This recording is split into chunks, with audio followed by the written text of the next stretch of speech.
especially among my friends who are China chief economists out there, they can't publish it because they'd be banned from China. And I think it's going to be very difficult to find hard intelligence about China outside of private sources. Yeah. Wow, what a great way to start the video. He essentially put on such a strict perimeter and premise about the subsequent discussion surrounding the entire real estate collapse in China today. So I think just to set the record straight, I'm actually in the same camp where I think that to decipher the entire China real estate market today, it's an extremely tedious and also a very complex topic. It's not something that can be analysed within 5 to 10 minutes. And likewise, in this video, I have no intentions of doing so. But I understand that at least in the social media space, there's been a ton of finance creators speaking about the impending collapse of the China real estate market and maybe discuss some of the potential contagion effect. And I just wanted to provide a different perspective in how I read and understand the entire situation today. And truth be told, if you don't want to waste your time, both of us are speculating because none of us has real hard intelligence, isn't it? And I think it's going to be very difficult to find hard intelligence about China outside of private sources. So subsequently, in the following 5 minutes, he will be putting forth many different data points. And don't forget, at the start of his video, it's extremely hard to get real, ground, hard intelligence. So I wonder where he got his intelligence and whether are they even reliable and what are the veracity of his different claims. And similarly, according to that same line of argument, you shouldn't trust me too. Most of the sources are, according to people familiar with the matter. Now, the ironic part is, there are one of two scenarios that can happen. Firstly, it's either that the Chinese government sucks at doing their job of censoring, or secondly, we are essentially pulling things out of our ass because we don't have real economic data and all we are doing here are just speculations. And all I can say is, it's often a mixture of both, and you can see why in the later part of this video. So remember to help gently tap that like button and smash it out of the way. Video means China's economists cannot share economic data with the world. Now, I actually feel sick about this. Protests have been breaking out in China. That is because of local banks actually freezing funds on investors. As after years of Okay, just to provide a little bit more color with regards to this quote-unquote bank run, I've previously done 2 separate videos on it. I'll leave the link in the description box down below as well. So in order for you to understand the context of the banking system in China, there are 2 separate banking systems.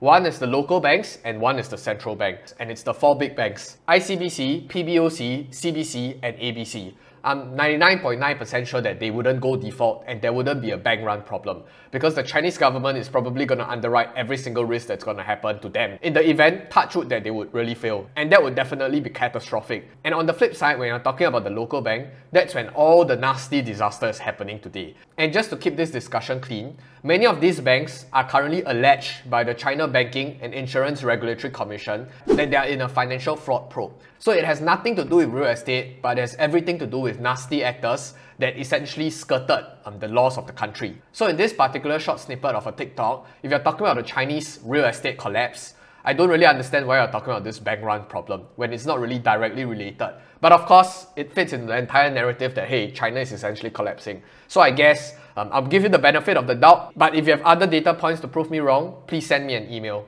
I will presume that this is a genuine mistake. If not, people are just being disingenuous. So that's that. Of us listening to the media talking about how China's real estate bubble was going to collapse, it is actually finally here.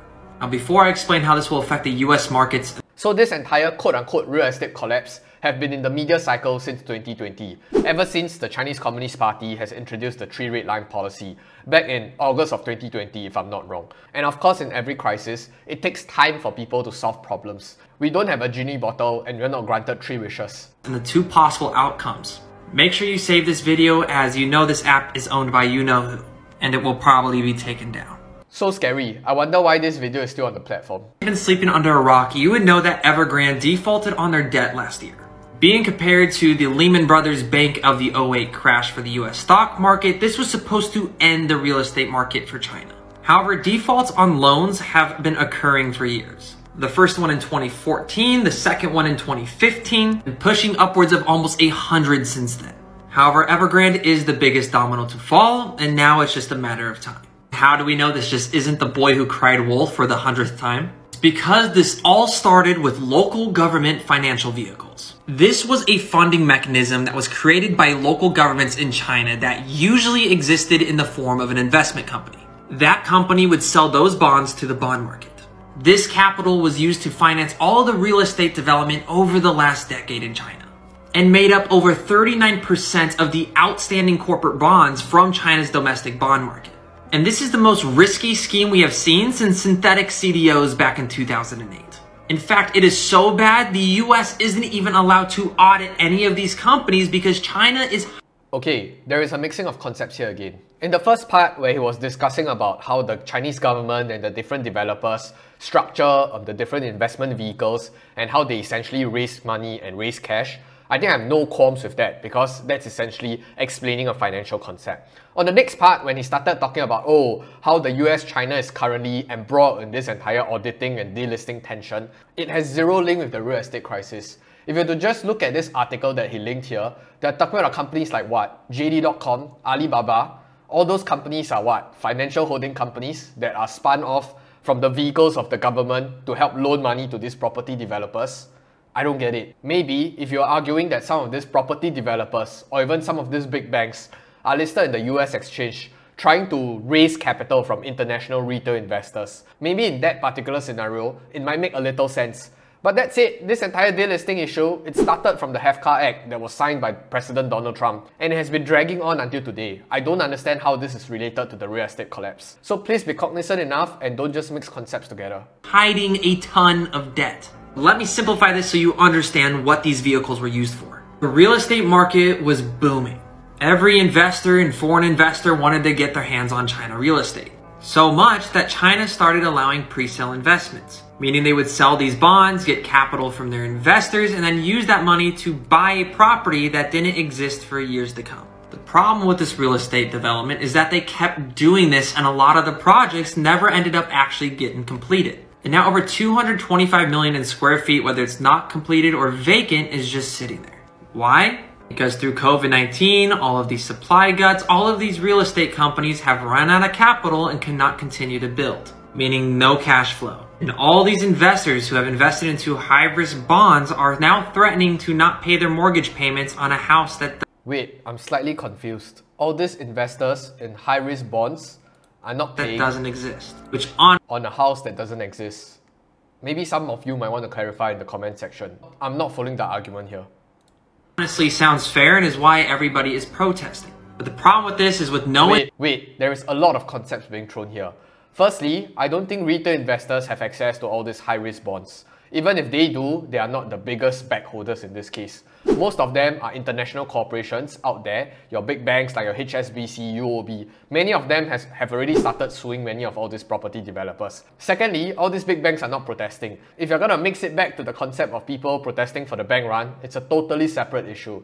And thirdly, I totally missed the point on how investors buying into high-risk bonds are stopping their mortgage payments. I'm not too sure whether I got my finance fundamentals right, but why are bondholders paying mortgage payments?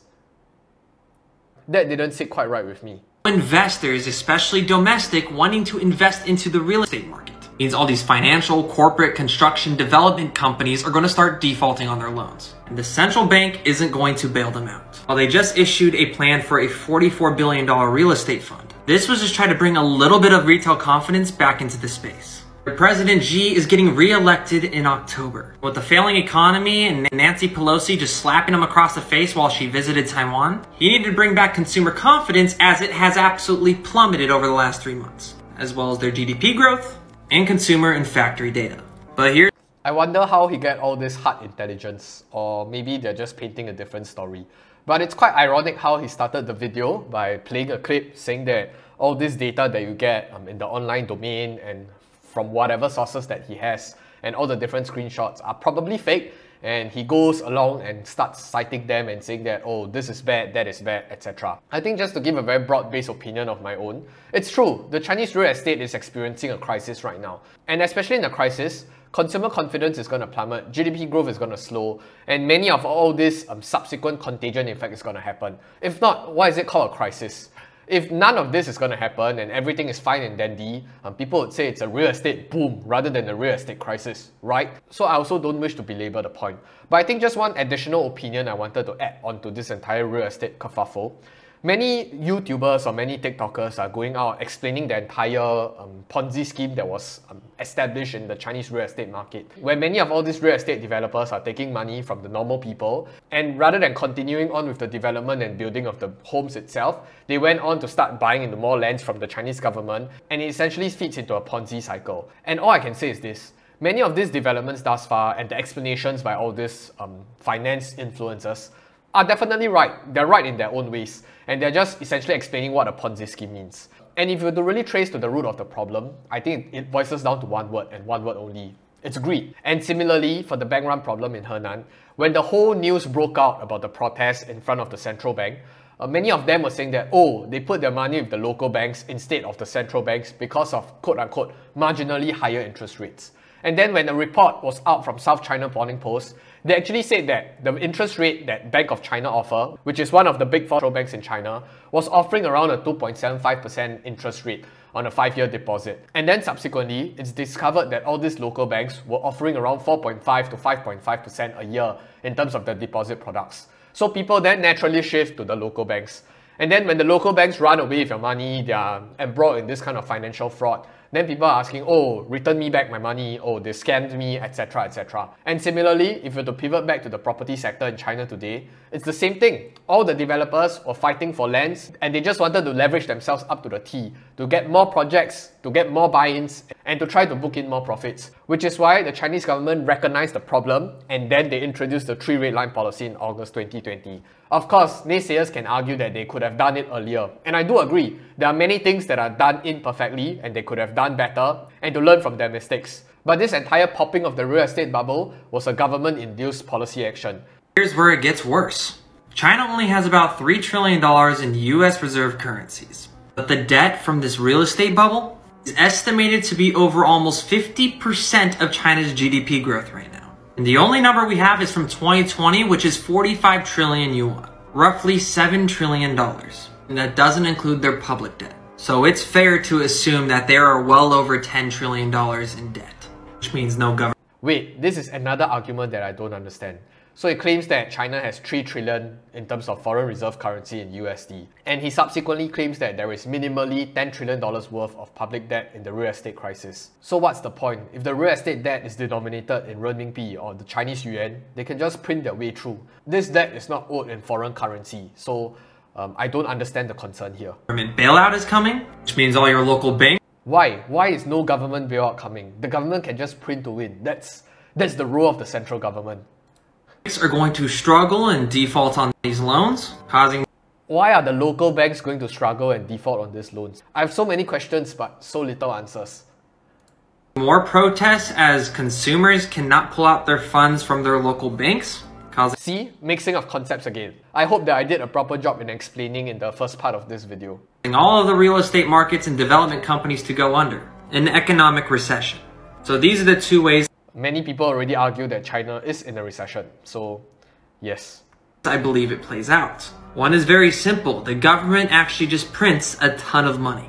However, while China's inflation rates are down to like 2.7%, this would cause massive inflation, and that doesn't even... I call for speculation here. Nobody exactly knows what's the impact, and we shall see how things are playing out in real time. Even factor in the impact that a recession would have on the supply chain. Due to globalization, China is the central hub for most manufacturing, which means to mitigate shutdowns, they would have to print even more money. Now, China being the second largest economy...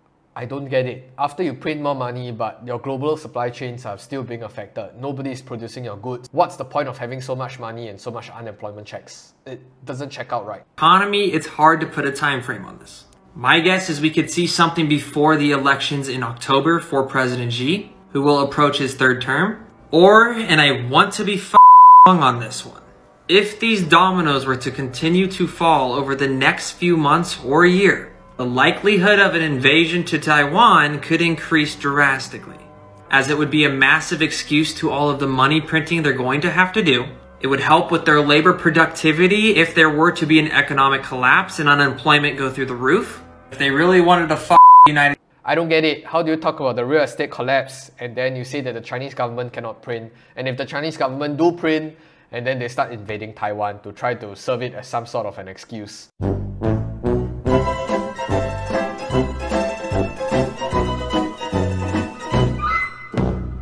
The funny thing is, this line of argument actually gained quite a lot of credibility, at least on the social media space, probably because of the heightened US-China-Taiwan tension this recently. United States economy, this would cut out all of our semiconductors, which means they'd bring down the US economy with them in the short term. If they really want to destroy the US economy, they don't have to invade Taiwan. They just have to stop exports to US totally, or the entire Western Alliance. And then you can instantly see the impact of the US-China trading relationship As we go through major supply gluts because of semiconductors. Now, if you want to know how I'm going to play this, be sure to give me a like, comment, and follow. However, there is a million different data points that go into this and a lot more I would need to cover in probably 30 minutes to an hour of videos. So if you want to add something to this or have questions or concerns, be sure to give me a comment. And if I just somehow manage to have you watch a 5-minute video on remember to help me smash the like button as well.